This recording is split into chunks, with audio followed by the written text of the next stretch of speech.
When life is all sunshine and rainbows, it can be very easy to forget God. Everything is going well. Your stomach is full. Your bank account is looking real good. Your health is at its best. And life just feels so peaceful. But one question that I have for you is, do you still remember God even while you were going through all that? Or do you just keep him in your back pocket and bring him out when you need him the most?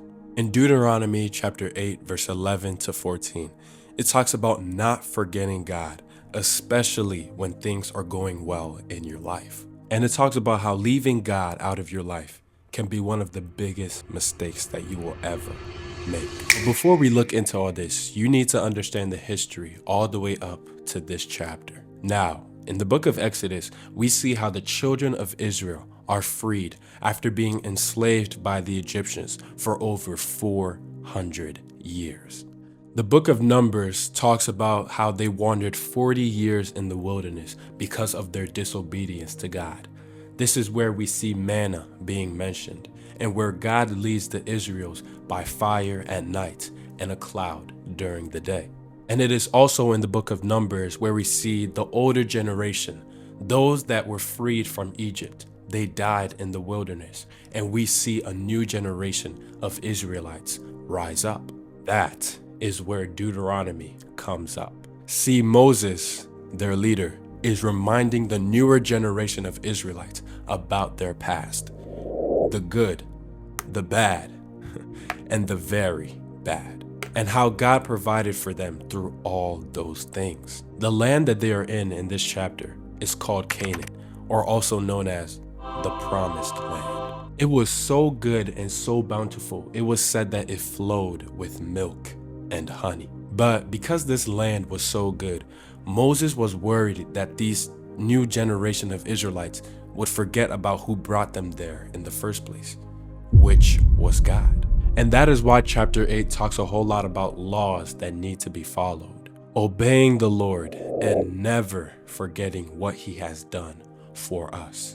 In Deuteronomy chapter 8, verse 11 to 14, it says, "Be careful that you do not forget the Lord your God, failing to observe his commands, his laws, and his decrees that I am giving you this day. Otherwise, when you eat and are satisfied, when you build fine houses and settle down, and when your herds and flocks grow large, and your silver and gold increase, and all you have is multiplied, then your heart will become proud, and you will forget the Lord your God, who brought you out of Egypt, out of the land of slavery." So these verses are showing us how prosperity can lead to forgetfulness, which then leads to disobedience to God. When we see all the great things that we have in our lives, it can be easy to think that we got all these things on our own. We start saying things like, "Oh, look at what I did. All of this happened because of me." This action, it makes us feel entitled. And it can not only make us make the dangerous mistake of forgetting God, but making us think that we are better than he is. But the thing about God is he always has a way of bringing us back to him. He will humble you when he needs to. And trust me, that is something that you do not want to happen. So remember to thank God for the good, whether it's through prayer, journaling, or even just meditating in his word. We are humans, and humans forget. So ask God for a reminder every single day. All right? I will see you, God willing, in the next video.